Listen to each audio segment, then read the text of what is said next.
Welcome back, Raider Nation and my champions. This is Eric, and in this video we're going to be going over the big win we got in Mile High over the Denver Broncos. Now, this might sound a little familiar to you if you are, especially if you're a subscriber, because I did do a live stream last night on this. Well, actually tried to do a live stream on this, having some technical difficulties, but we're going to be resolving it this week so we can get you a good live stream this weekend. But for now, let's get on to the review.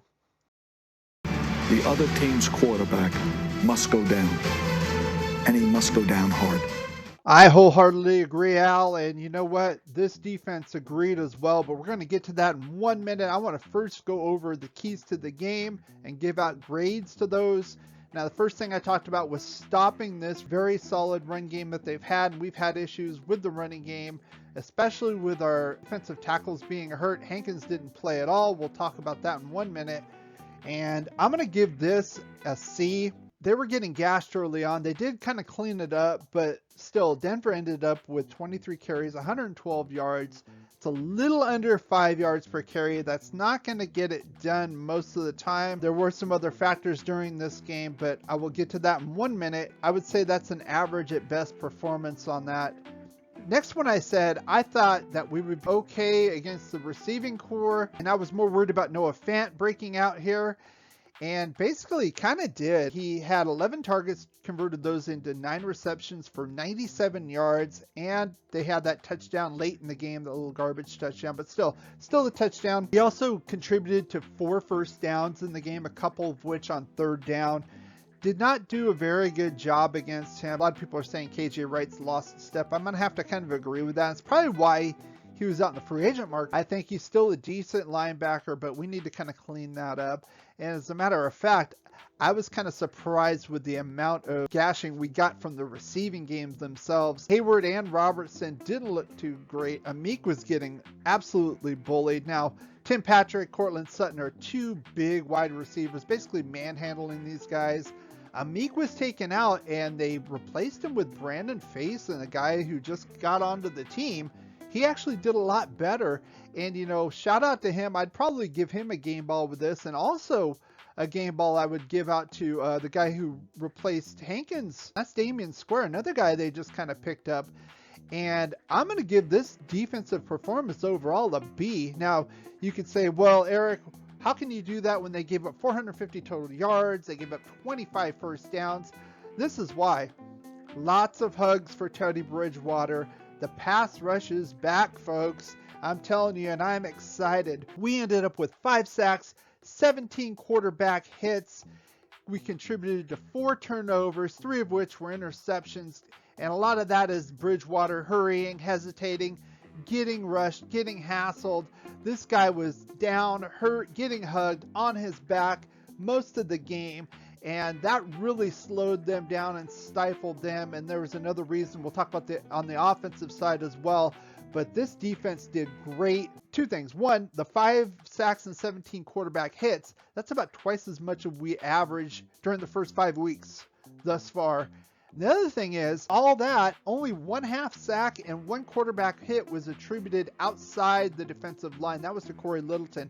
Everything else is in the front 4, so that gives us a chance to not have to blitz if we can get that kind of pass rush and focus. The other players can focus more on the passing game.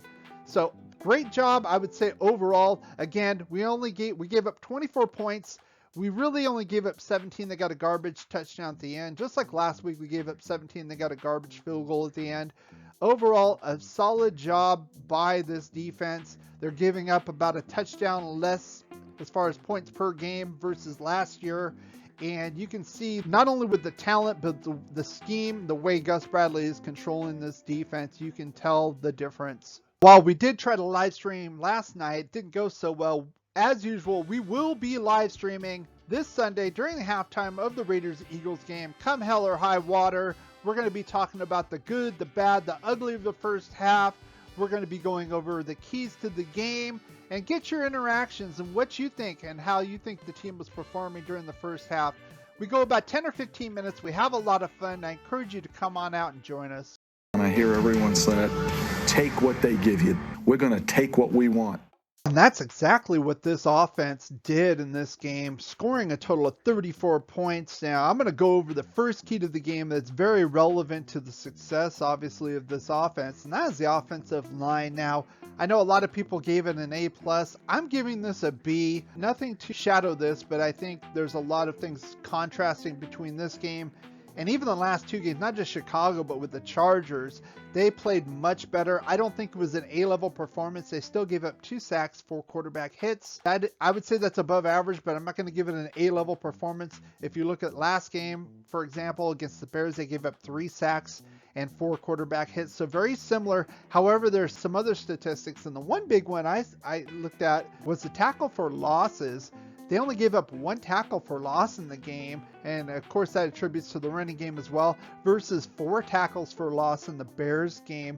And also, they stuffed Von Miller. No sacks. He only had 2 tackles and 1 quarterback hit. Now, this is arguably one of the best pass rushers in the game. Malik Reed didn't get any sacks either, and this front 7 didn't get any sacks. The 2 sacks they got were from Kareem Jackson, strong safety, and Bryce Callahan, the slot corner, who came in on a blitz that Leatherwood didn't pick up, came right in and hit Carr. Another thing, Leatherwood got another motion penalty. Most penalized offensive linemen right now in the league. So I couldn't give an A grade, but much improved versus the last 2 weeks. Now, the second key, I wanted to see Darren Waller kind of come out and be that elite tight end that he is talented-wise, but we're not really seeing it on the stat sheet. And we still didn't see it today. He did lead the team with 5 receptions, but he only got 59 yards. He was out of the end zone. And more importantly, there wasn't a whole lot of consistency with it. He heated up a little bit on that last drive before the half, but other than that, it was kind of here and there. Now, I know they're focusing on him and double teaming him, but you know what? If you're an elite tight end, if you're a Travis Kelce, he goes out and puts up big numbers no matter what for the most part. I want to see that from Darren Waller. I know they spread the ball around with Derek Carr, and that's going to give to my overall grade of this offense, which is an A-. A number of reasons. I want to start first, though, with the offensive coordinator, Greg Olsen. I got to give him an A+. He did a masterful job with the play calling.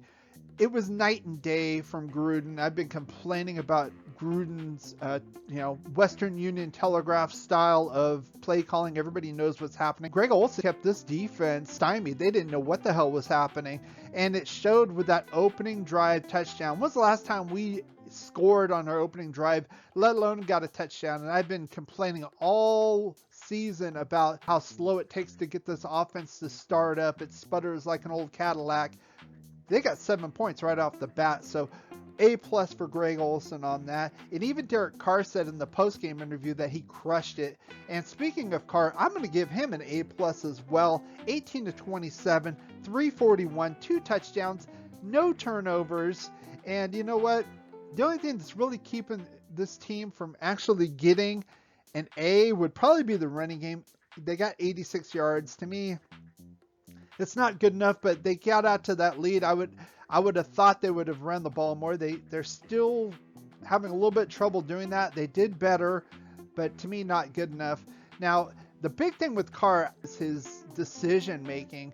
And I highlighted this with Ruggs here. There was one, I think this was the touchdown though, but the other play where he got 1st and goal, Denver came out with an all-out blitz. He read it. He got the ball. I mean, the pass wasn't the prettiest, but he got it to Ruggs, and they got the 1st and goal, basically breaking the Broncos back there on defense.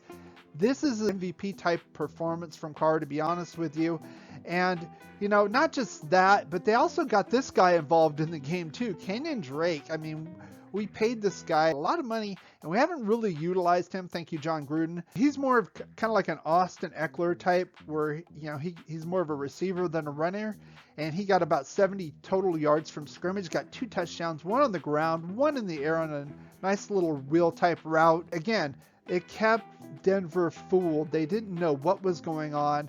A great job by the offense, and it starts with Greg Olsen, works down to Derek Carr. Masterful game from both of those, and great execution, a lot better execution from this offensive line. When you have great coaches, Then after you have great coaches, you get great players. You have a great organization, and you tell them one thing: just win, baby.